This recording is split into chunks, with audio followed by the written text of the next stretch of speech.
All right, gentlemen. So, as a long-term bottom feeder veteran in this league, I've been given the opportunity to express my thoughts on this year's captains and also this upcoming draft. So, I want to keep this short. So let's go ahead and jump in, starting with Big Willie. Anticipate a strong draft from Willie as usual. Obviously, he's going to bring a lot of intensity this season. He's going to try to draft intense guys or make them intense. It's going to be an interesting first round pick to see which one of his lover boys he goes with. It's either going to be Jack or Kaner, and now that Fiala's in the mix, only time's going to tell here. On another note, this is to the rest of the league. This guy needs to be stopped. He's winning way too much, and it's time to put an end to this shit. Next up, Leland. So this is one I'm kind of excited but also nervous about at the same time. Obviously, a new captain here in the winter season. And as a true veteran of the league with strong leadership qualities, I do expect a very well thought out draft. Leland will 100% take one of the top forwards in round one. Can confirm that, guarantee. Put your money on it, DraftKings.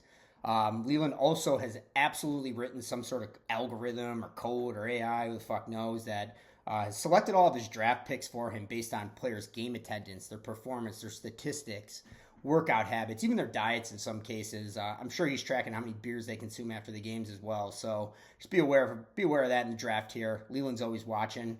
And it kind of worries me because I think the power is going to start going to his head and he may become a problem in January here. So keep an eye out for that one. Next up is Keith. As a newer captain, he's already shown very strong leadership qualities and he plays the game the right way.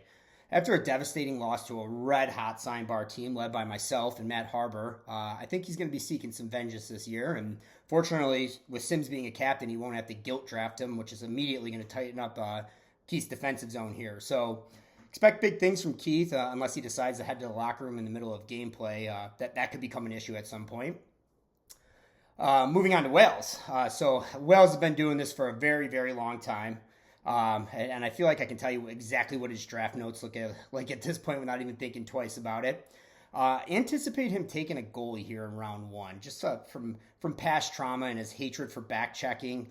All in all, though, the guy has a great pulse on the league and could do some damage this year. Unfortunately, my gut's telling me that he's going to get stuck with Joyle, that's a -3 every night guaranteed. All right, moving on to one of my favorites here, Matt Harbour, just one of our longest standing captains within this league and a true gentleman. Harbs is the ultimate leader and a true goal scorer or playmaker, depending upon what he tells you on that given day.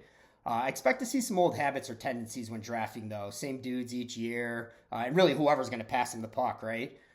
Pulling for Harbs, and hopefully he can put a good season together because I feel like he hasn't won in quite some time now, so he really deserves one at this point. All right, and last but absolutely not least, my dear friend Christopher Sims. I've fucking waited for this moment forever, and holy shit, where do I begin with this one?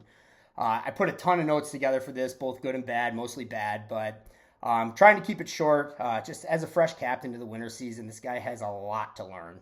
He does know the league well and does know the game well. It would just be nice if his hands and feet did as well, too. It's just to keep up with him there. Truthfully, I would love to play for his squad and really to hear the weekly excuses of why he can't make it or has to bail. Like, dude, I'm golfing at a public course. It's a once-in-a-lifetime opportunity. Or, dude, I met a chick and we're going to dinner at a restaurant that has hundreds of other open reservations the rest of the week. And the best is, dude, I know I committed to play, but I'm going to play with my other friends, so I'm going to bail last minute and leave you guys hanging. Just typical Sim shit. You guys are going to get pure entertainment throughout the entire year being on his team. Hearing all the excuses that he has to come up with. Also, playing for his team is going to be great because the squad's going to be incredible just because he'll ask every first and second round pick to sub for him each and every week and use the most unrealistic comparables to justify it. I'm pretty sure this summer he asked the fucking Texas Stars if anyone could sub a few times, and it's unbelievable to witness.